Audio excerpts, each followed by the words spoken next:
Hey there, folks. If you're looking to upgrade your financial game with a premium credit card, you're in the right place.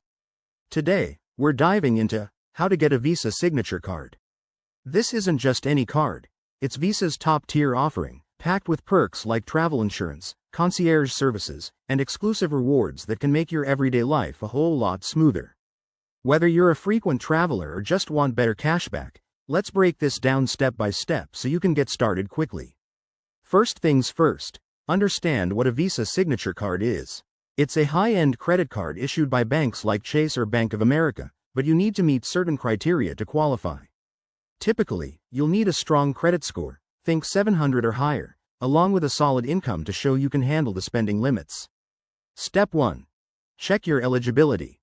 Pull your credit report from sites like annualcreditreport.com to see where you stand. If your score is a bit low, don't worry. Focus on improving it by paying bills on time and reducing debt. Once you're ready, step 2 is to research issuers. Not all banks offer Visa signature cards, so compare options like the Chase Sapphire Preferred or Citi Prestige to find one that fits your needs and offers the best rewards. Next, gather your documents. You'll need proof of income, like pay stubs or tax returns, plus identification such as a driver's license. Step 3. Apply. You can do this online through the bank's website or at a branch. Fill out the application accurately, double-check for errors to avoid delays. After submitting, step 4 is the waiting game. Approval can take a few days to a couple of weeks, depending on the issuer. If you're approved, you'll get your card in the mail. Finally, activate it right away and start enjoying the benefits, like bonus points on travel or VIP access events.